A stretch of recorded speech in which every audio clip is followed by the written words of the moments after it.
Gemini, hello there, my beautiful friends. We're going to do your general tarot reading for early August 2025. Thank you so much for joining me today. You know, I appreciate each and every single one of you. So let's get right down to business as always and start you off with an oracle card here, just so we could dip our toes in the energy and see what's happening for the lovely Gemini collective. Hope you're all doing fabulous and fantastic, my friends. Let's get it going here. My guide, spirit team, talk to me. What do we have for the Gemini collective in early August? What energies, messages, insights can we take a little peek at? And yeah, we're just going to take a real quick look at this first card. Then we'll get into the full reading itself. At the very end, I'll pull you a bonus card from the Shadowland Tarot just to see what might be in the shadows or what shadow work you can lean into, which is always interesting. So let's get it going here. Let's rock and see what we got for Gemini early August. What's the vibe? What's the energy? Let's get this card out here nice and quick for my friends, please. See what's happening. I can't wait to see if we have a continuation of the energies we were seeing last week. Just kind of liking it. All right, clock time. One of the signs had this last week. I'm not sure if it's you. And although it's simple, it's beautiful. I like the color of it. To me, there's a lot of complexity when we're speaking about time itself, because that could affect our lives in a lot of different ways. Whether we're waiting on something, whether it feels like a deadline, whether it's like, oh, so much time has passed, it could really affect us in like a whole variety of ways. But before we fully dive into that, if you're new here, I'll be speaking about the August subscriber surprise towards the end, so you might want to check that out. And also, if you could kindly illuminate that like button by tapping it right on its third eye, you know I'd greatly appreciate it. But enough of the promo, back into the reading. Let's talk more in depth about this card. So again, I always like to take a more intuitive approach to these first oracle cards, and we see Alice. She's standing there right in front of a big clock. There's all sort of the clockwork gears going in the background. So to me, we're just speaking about the concept or structure of time. Now, for some Geminis, maybe there's something you're waiting on. Maybe you're waiting on a certain amount of time to pass regarding something. For some people, it could feel like I'm under pressure. There's a deadline I have to meet. I have to do this by this time, which can sometimes be motivational, but sometimes it could cause a lot of pressure. And I always like to explain that everyone experiences time in different ways. You know how some days time just flies, some days it drags and drags. Same goes when we think of time on a big scale. So, regardless of the situation you're going through, like the perceived time is connected one way or another. Okay. Again, it does feel like someone could be waiting on something too. So we're just going to leave it at that for now. We'll see if that starts to show up within the reading itself. She could keep waiting. Let's get into tarot. And yeah, I always say that first card doesn't make or break the reading. It's just a little footnote. So let's get you 3 tarot cards in the upright. Then we'll get into that intuitive juiciness. Shuffle it up one time here for the beautiful Geminis. And while we get this deck shuffled up and ready to go, let's talk about last week's reading. Pretty good energy for the most part. It was titled A Surprising Win. Now, I always say wins come in all different shapes and sizes. So whether it's monetary, whether it's relationships, whether you might have just had a couple of really good days. To me, it felt like there was a good sweeping positive energy coming in for a lot of Geminis. There could be situations that wound up better than you thought they would, or took a very positive turn. So even if that didn't manifest, that's an energy that could bleed over for a couple weeks. But we're going to see what shows up for you this week. As you know, energy is very fluid, never set in stone. So only take this how it hits for you, because we could be seeing your vibe or somebody else's, right? Let's get it going. 3 cards here for Gemini. What do we have, please? Good friends, thank you. 8 of Wands. We got the same card in the same position for Aries, I believe. Uh, in a Gemini reading, this is a really good placement for the 8 of Wands. It's like something that's like off to a really quick start. I mean, it's just super, super intense energy. We'll see what's up with it. Big card of communication. Let's get a couple more here. Thank you. And same 2 cards. All right. So we have the Ace of Wands in position number 2. All right. So if you're connected to an Aries, there's a lot of similarities in the 2 readings. But let's get one more out here, and then we'll start piecing it together. It seems like it could be complementary for you. That's for sure. Let's get one more. Thank you. 9 Swords, a little wound tight. Okay, the fire-air combination. Now, if there's any sign that could make this combination work, it would be Gemini, but we're just going to have to see how it all plays out. Let's go through. I'll give you some of the classical meanings and archetypes, then we'll get into that juicy, intuitive stuff.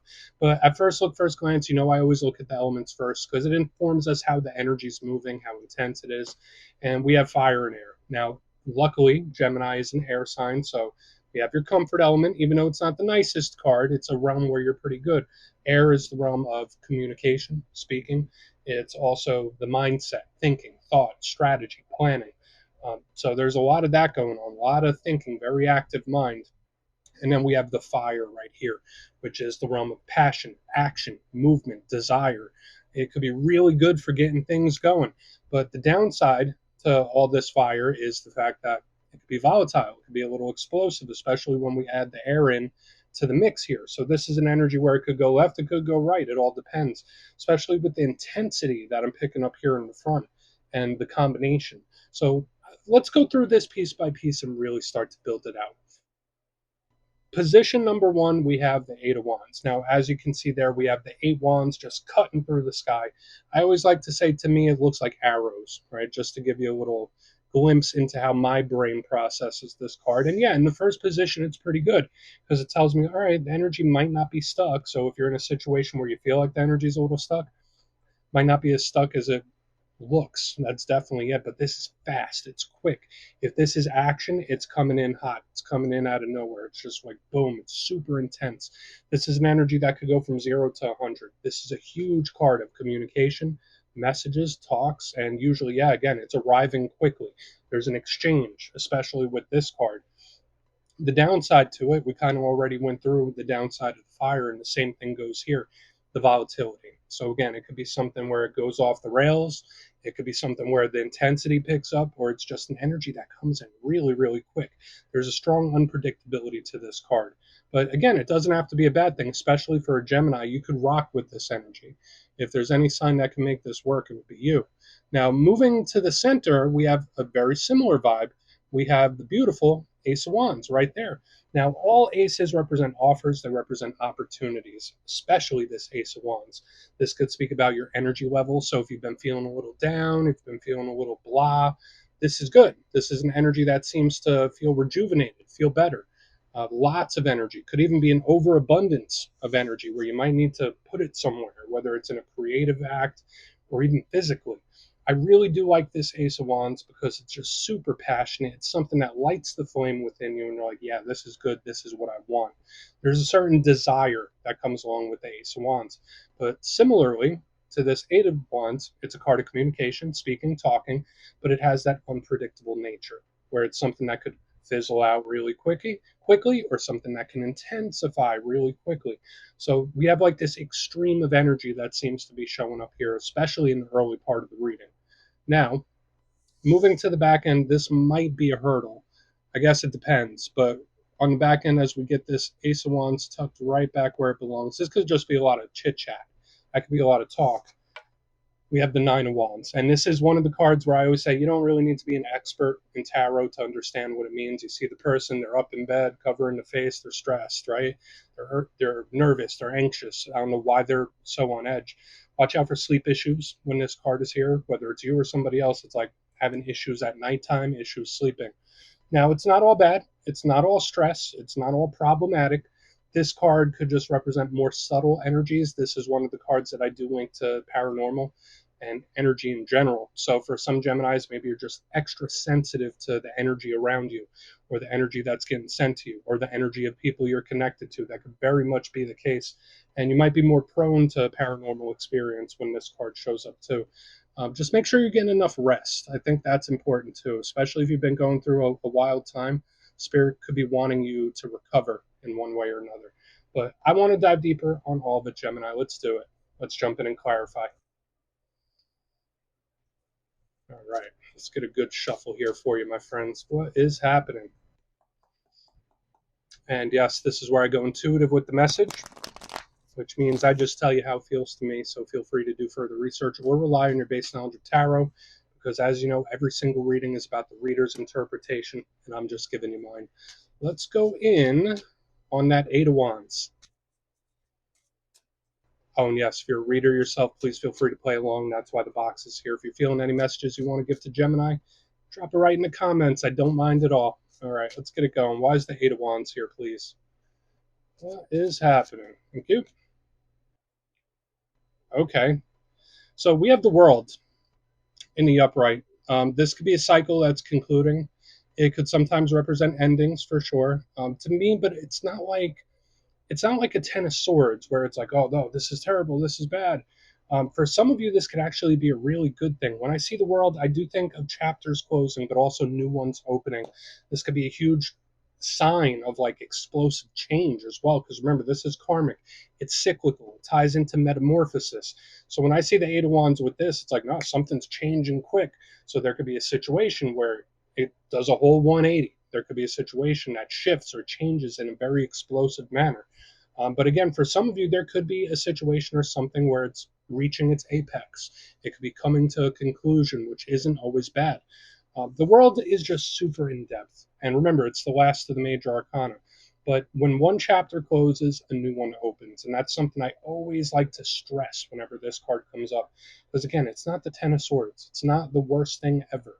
Okay, so again, for some of you, yeah, there could be some endings happening. But to me, it's also indicative of explosive change or a shift in the vibe, which for some of you, that could be really good. For some of you, it might be a little difficult to handle, especially with all the intensity and the fire and air. And then, yeah, we have this wound tight energy all the way here on the back. So we're going to want to look into it deeper. But let's keep moving. Let's see what's up. We'll go into this Ace of Wands. There's still this energy of communication as well. But let's see what's up with the Ace of Wands. Why is it here for my Geminis, please? Why is the energy here with the Ace of Wands? Thank you. Okay. Yeah, so we have more fire. We have the King of Wands in reverse. To me, there's just this extreme of energy where for some of you, this is like the best thing ever. For some of you, it's like, I wish I had a say. I wish I had more control in this. I wish I even knew what way this was headed. Like, that's another thing because the King of Wands is usually a card that has things under control. It knows where to put its energy, it knows where to put its focus. So when he's in reverse, this could be a reaction that you weren't expecting. This could be a way you're reacting to a situation that you normally wouldn't. Okay. And again, it could be someone you're connected to where they're just acting a little off, right? Like that's just how the energy is feeling here to me too. But yeah, King of Wands in reverse, if you're not connected to a fire sign, underneath this Ace of Wands, it's an energy that either wishes it could have a say or control in how something is going, or wish it even knew. Where it's like, okay, well, I see that the energy is changing, I feel that the energy is changing, but to what end? Like, what's the result here? Because I feel it, I want to see it. That's like how I'm determining it to be. Either that, or it's just someone's energy that's just very unpredictable, very sporadic, which could be a warning. I don't want to say that yet because we still have this card here on the back. But let's keep going. There, and again, there might be someone you're connected to where it's hard to get a read on them, or where it's like, I don't know how they're going to react, or what's it going to be now. It's like giving me that kind of vibe. But let's see what's up with the Nine of Swords. Let's see what's up with that. Then we'll do our recap before we get into the shadow. So why is that Nine of Swords here? Deck is being very, very specific. Okay. All right, it'll be worth it. Okay, so there could be something that is not very comfortable situation you might be going through, or just something you might be dealing with. When I see the Ten of Cups in the upright underneath the Nine of Swords, it's like, no, but the stress will be worth it. You'll be happy you went through it, or you'll be happy that you dealt with it. So again, it doesn't feel like the easiest energy, especially here in the front, because there is this fiery energy that's shifting and changing. There's an unpredictability to it. But when I see the Ten of Cups, that's wish fulfillment. That's a win. That's a victory. So again, with the Nine of Swords and Ten of Cups, I'm like, whoa, all right, that might be worth the stress. It might be worth a little extra attention as well. So if there is a situation that's like bugging you in this time, or if there's something that's on your mind specifically, like one specific situation, Spirit's telling you like this is probably going to go better than you think, which ties back to what I saw for you last week, where I saw like a situation going better than you possibly think it would. So try your best to stay optimistic and try your best not to be too pessimistic. Try to like stay positive. Very important in this time, especially with all this energy and flux. Okay, so again, I like the end result, even though like the getting there is the difficult part, but I think the end result is happiness. It's a win. It's a victory where it's like, okay, I didn't know which way it was going, but I'm happy it went this way. Okay, so I think that's really fantastic. Like it feels worth it to me. So let's go through and do a quick recap. Then we'll get into the shadow card. So very intriguing reading for you this week, Gemini. But if you kindly look in the box, position number 1, we have the Eight of Wands with the World. So I did say for some of you, you might be experiencing chapters closing, new ones opening.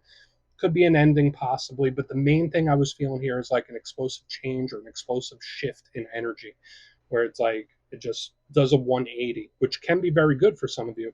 Moving to the middle, we have the Ace of Wands with the King of Wands in reverse. Now, this could be a very unpredictable person where it's like, oh, I don't know which version I'm going to get. For another portion of you, it's like, I wish I had a say, or I wish I knew where this was going. It's like, I have questions, I want answers. That's the vibe I'm picking up here. Aside from that possible unpredictable type of person. Moving to the back end, we have the Nine of Swords with the Ten of Cups. The end result's beautiful. So again, doesn't matter where you are within a journey, like I feel like it'll be worth it in the end. Or if there's something that's stressing you, something that's bothering you in particular, the end result is going to be way better than you think it will be. So try your best to stay optimistic and positive. So please take a screenshot if you want to look into it further. Let's see what's in the shadows. All right, let's get a good shuffle here for you, my friends. And yes, I always like to pull one shadow card at the very end, just to see whether it's something within you or something you don't quite see. Shadow cards don't always have to be a challenge. They could be a good thing too. So let's get you one. And if you made it to this point in the reading, please feel free to check out channel memberships. I'll put a link for it in the comments below. It's a beautiful way to support the channel, and I have much love for all my channel members. Okay, let's see what's up. Let's see what's in the shadows here for Gemini. Quick, super quick. Four of Pentacles. So this is an energy that does seem to hang on to something. So if we're taking it as an advice, this could be Spirit saying like, hey, Gemini, just hang on a bit longer, which could be good. Now, the Four of Pentacles is good for finances. It's good for money. It's good for work. So I will say that for some of you, if you're having stress in any of those areas like work, finance, the material world stuff, Four of Pentacles is great for that. To me, it's one of the energies that stack up the Pentacles. But in the challenge, the shadow side of the Four of Pentacles, it could be something emotional that you just can't let go of. Okay, so again, whether it's a grudge, whether it's a person, whether it's a situation where it's like, I just can't let it go. I can't process it. And again, I'm not saying it has to be you. This could be someone you're connected to feeling these things as well. Watch out for anyone that's a little too possessive or jealous as well. That's a shadow side of this card. So that's something to watch out for. So it's like we have a split message here in the back end. There's great money here looking for like work and business. But when it comes to emotions, it's an energy that seems pretty lodged for one reason or another. So we're just going to leave it at that, Gemini. That's what I have for you this week, my beautiful friends. Don't click away just yet, though. I'm going to give you the details of the August subscriber surprise. If you would like further insight on your situation, you'd like to have a little chat with me, you can book a personal reading with me on my website, mastermetaphysics.com. The calendar for August is up, so you could go check out the availability over there. But for the August subscriber surprise, I'm giving away 3 copies of one of my most favorite decks, the classic Gilded Tarot Royale. It's beautiful, and it's definitely one of my go-to decks. So if you'd like to get your name in for this, it's 2 simple things. As always, my friends, first, you must be subscribed. And second, we have a very easy question this month. Out of all the tarot cards in the deck, which one is your favorite? Is it the one that attaches to your zodiac sign? Is it one where you just like the art? You can put that answer down in the comments and you will be entered to win, my friends. And as usual, the winners will be announced in the community tab at the end of the month. My friends, much love, and I'll see you soon.